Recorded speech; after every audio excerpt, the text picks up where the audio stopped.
Hey guys, Josh here. Welcome back to our building channel. So today I was actually working on doing some simple garage shelving. Decided why not pull out the camera, kind of show you how we're doing it. I'm building some up high overhead shelving that is kind of deep, so you can put a lot of big stuff and put, you know, your normal stuff underneath it. So anyways, just gonna kind of show you how I'm starting doing that. I already got going. I'm going to be finishing on this wall right here, and I'm just gonna dive right on in and show you how to do this. If you like our videos, hit that like button. If you want to follow along with our future videos, hit that subscribe button. And let's get on into how building these shelves.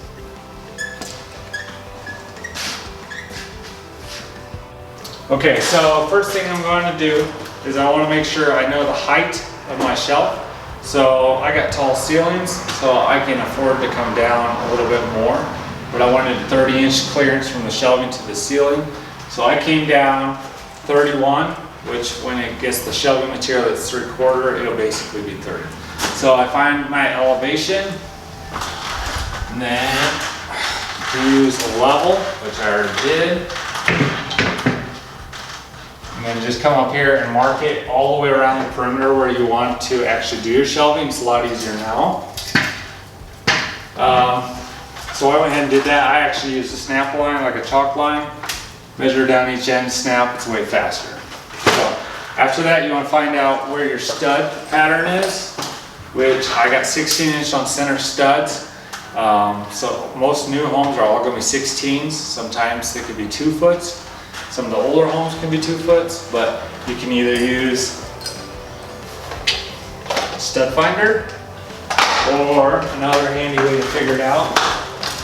Because a lot of times you're going to always have a stud on the side of one of your outlets, and you can measure off 16s off of there. So that's what I went ahead and did. I marked my 16s, and then I just verified it with my stud finder. So now I know exactly where to put some nails, and I will hit solid wood.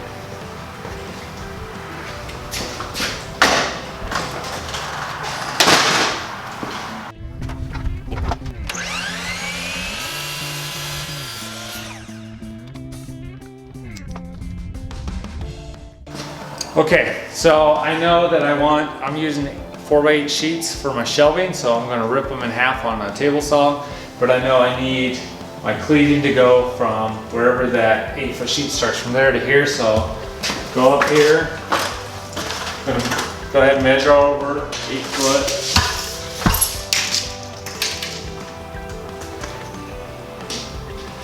Make a mark. Now for cleating, I'm just using a 1x3 prime material. So I am doing a 30-degree underlap and overlap on the seams.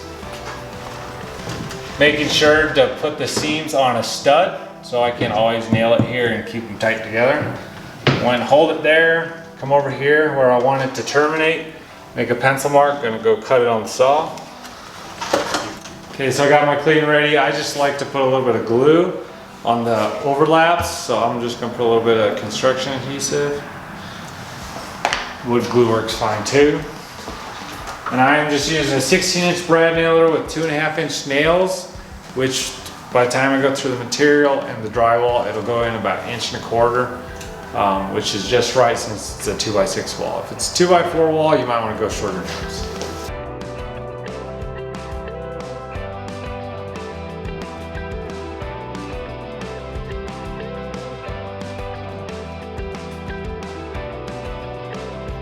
Okay, so I'm going to be cutting some 12-inch 1x4s, and these are going to be going up here, like vertical support. So when I take like a brace, gives it something to attach to. So I'm going to go ahead and I'm doing them every other stud, which is 32 inches, so the material doesn't sag. So I need to go cut like 5 of them, and I'll show you how that works.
Okay, so I made another cleat just really similar to the ones I put on the wall, but this is gonna go up underneath the shelf. I made it to 23 3/4 or something like that. Anyways, I'm going to go ahead and put some glue on it.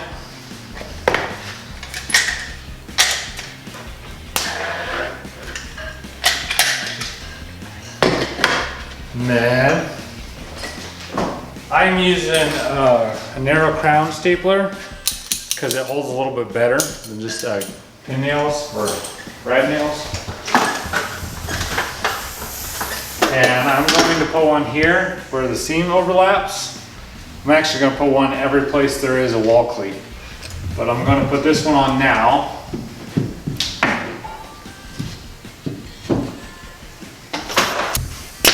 Making sure to keep it lined up with the wall ones so they stay square. And then make sure it stays square here.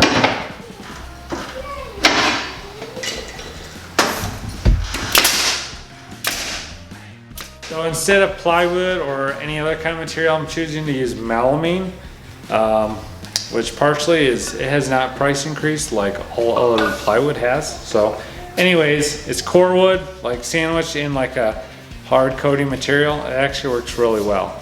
So I went ahead and took a sheet and cut it in half, so it's 24 inches wide. We're gonna go ahead and put that one up right now. And I put a cleat on first so I can rest it on the one end. And then I'm gonna get some help to help put it up, and I'm gonna put a temporary support on it, you'll see.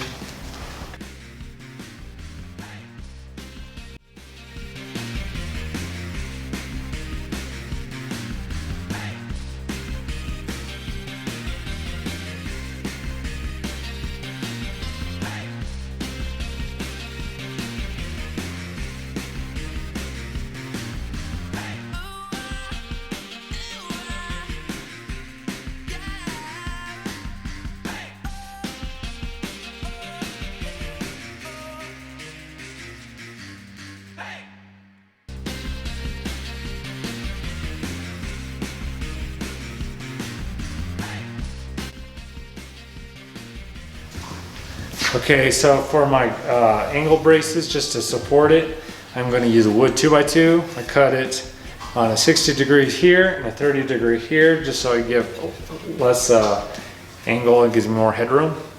The reason I like wood is because you can put it right where you want it, staple it and glue it, and it holds really good versus a metal bracket. So I'm going to go ahead, I went and put some glue on each end. I'm going to go ahead and just put it in place and staple it right where it's level, and then I can do the rest of them the same way.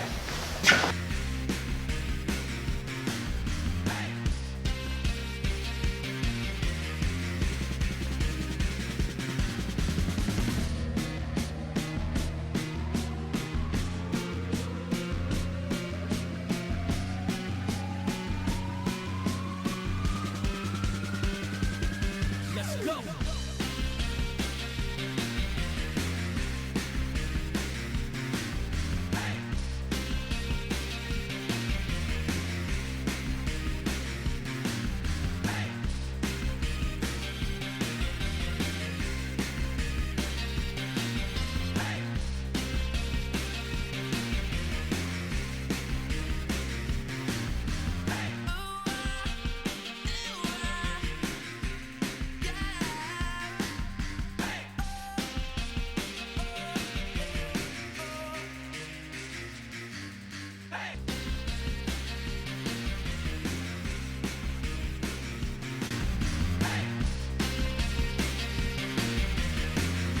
Okay, so I'm choosing to trim out the face of the shelf because it's core wood and you can see it.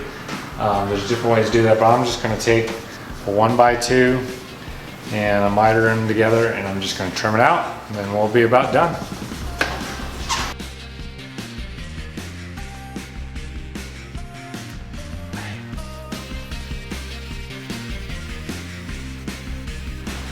Okay guys, so this is the final result.